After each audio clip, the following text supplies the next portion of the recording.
Well, I'm kind of out of the tunnel, although I didn't really have too much of a tunnel this time around, which was really great. And over the weekend, I thought a lot about how I kind of got here. It's kind of a weird journey I've been on. It's been 3 months, 3 months of cancer treatment, something I really thought I would never ever have to do. And I thought a lot about the past year and how I went a whole year without really knowing that I had cancer. It's I've never really talked about it because it's not the easiest thing to talk about. So you have to bear with me a little bit. So last year, in the summer of 2015, I started feeling kind of crappy. There was a few instances where I felt real bad, like tired, like not just like tired, but like dizzy, tired, like I'm gonna pass out any second now, kind of tired. And I've always kind of been the type of person to keep that stuff to myself. If I'm ever complain about how I feel, it's like because I really feel like crap. I had basically just started a new job, and it was kind of my second time applying for that job. So I was a little nervous, and I really didn't want to show that I wasn't feeling all that great, and I wanted to keep myself under control. So I kind of kept it to myself, and I think the only person that really knew I wasn't feeling so hot at first was Daryl. And, he's a pretty even-keeled kind of guy, so he just was like, well, go to the doctor. So I did. I went a lot, actually. I didn't tell many people. I think I told my mom. But over the course of the summer of 2015, I went to the doctor 7 times. Different doctors. And, I've had a history of anxiety my whole life. And I actually kind of had it under control. I have for a long time. I have really great coping mechanisms. Meditation has been amazing for me. And I haven't had to take medication for it in years and years. And, I thought everything was cool. But there was a couple instances where I was having chest pains.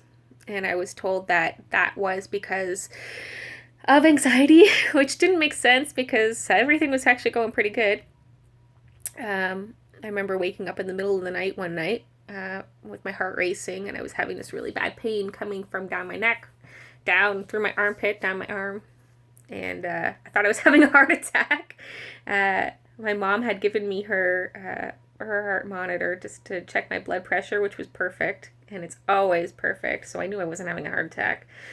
And I went to the clinic, and they did tests, and nothing. They found nothing.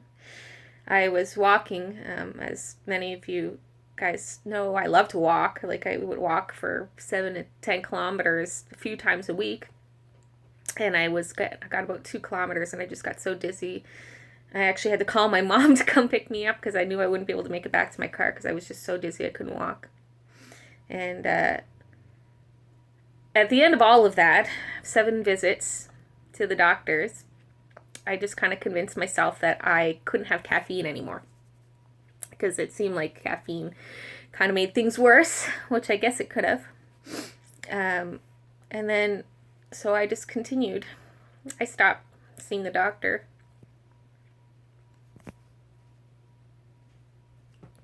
And I kind of just went on with my regular life and kind of put my worries behind me, and things kind of got a little better. I don't really know why.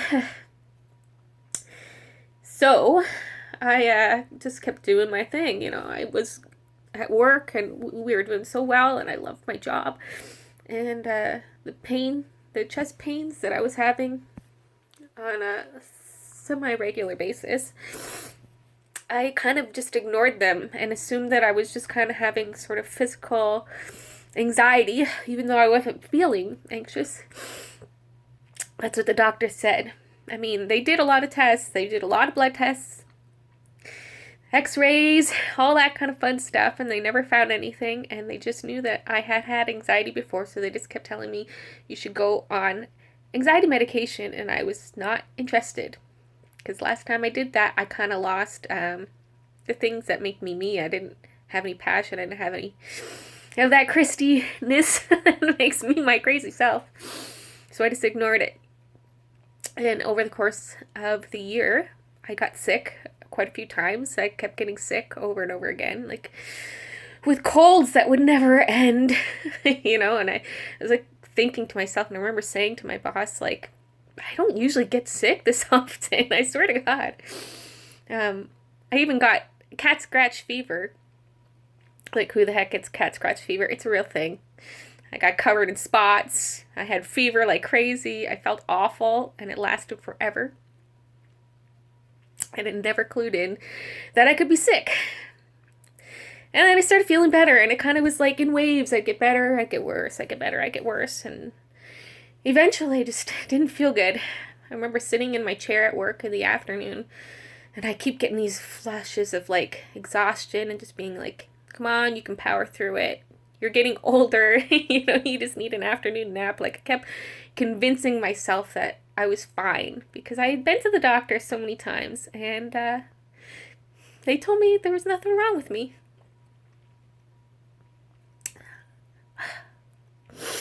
So I bought this necklace. I wish I had it next to me, but I don't. It's a choker. I wear it all the time.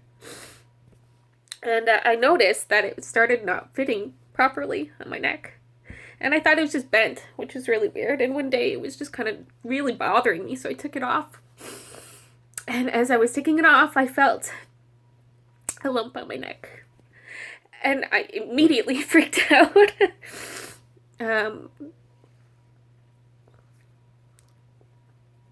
Sorry. I really try to keep it together in my videos, but this is why I haven't shared this whole story. Anyway, so I turn around to Nancy, and it's just us in the office all the time, and I looked at her, I'm like, holy shit, I have a lump on my neck. And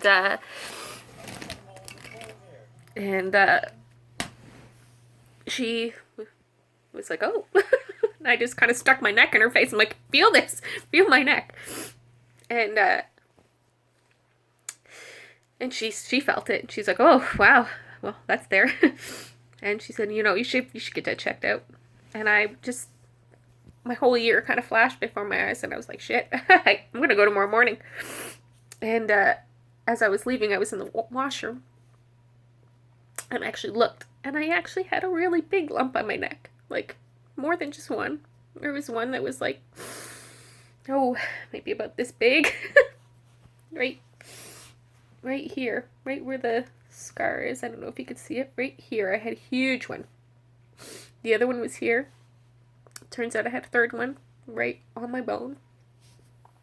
And I went to the doctor the next morning, and you know, I just went to walk-in clinic, and I showed him, and he's like, well, it's either nothing, could be an infection, it could be serious, and there's no way to know except for to do some tests, and we need to do them right away.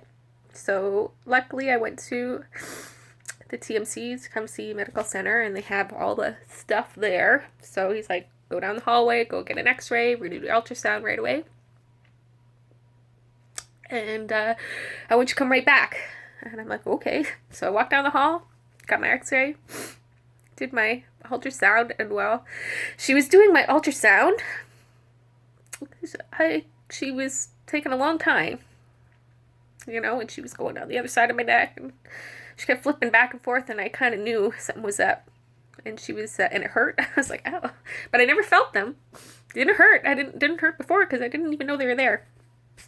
And they were sitting so into my collarbone that you wouldn't notice them unless I showed them to you. So, long story short,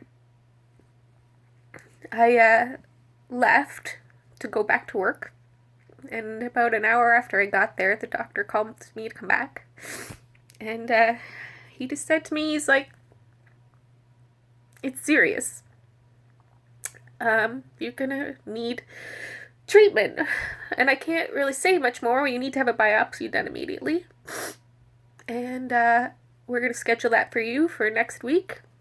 And that was it. That was kind of it. And I was by myself. And I just looked at him and I'm like, well, I'm scared. He's like, it's serious. And I was like, okay. So I drove home, bawling my eyes out. And called my family and Daryl. And I didn't know what it was. Like, I knew when he said it was serious, I knew it was cancer. Like, Google's your friend, right? So, anyway, the following week I went, and it was only a few days, because it was like almost at the end of the week. It's about a week between everything, and I got my biopsy, my first biopsy, which told me I had lymphoma for sure, but it couldn't say what kind of lymphoma, so I had to have the surgical biopsy, which is why you can't really see it, I guess. I don't even know what this is. I got a scar about this big on my neck now. That was my biopsy. And a very long few weeks passed. And it turned out to be Hodgkin's, which was a blessing. Even though it's cancer, it's at least curable.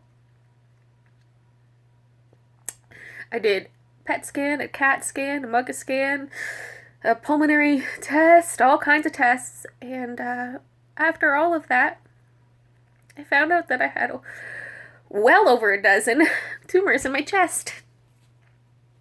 One of them, the size of my fist.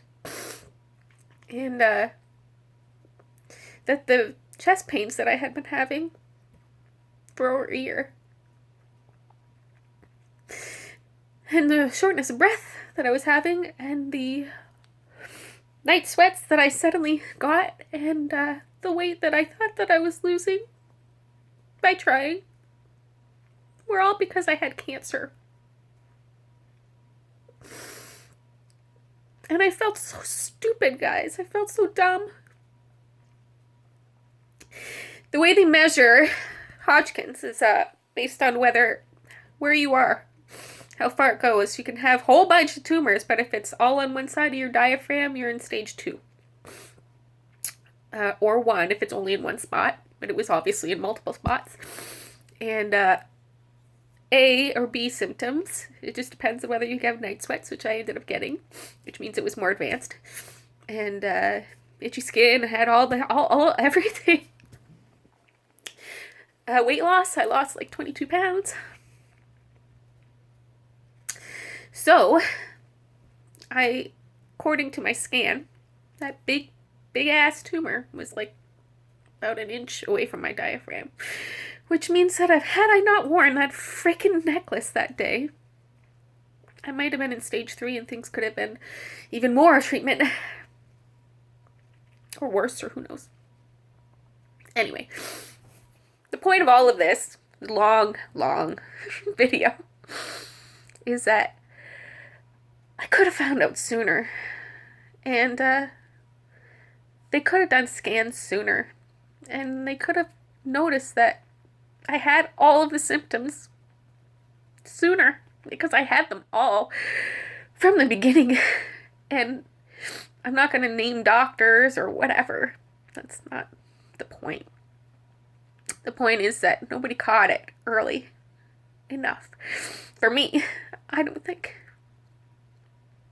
And, you have to be your own advocate. And you have to, really feel that if there's something wrong, or if you get a weird test back results or anything like that, it's up to you to take control of your own health, especially if you're young.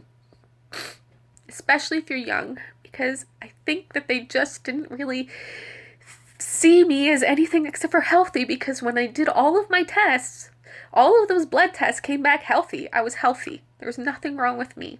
That you can't find lymphoma on a blood test.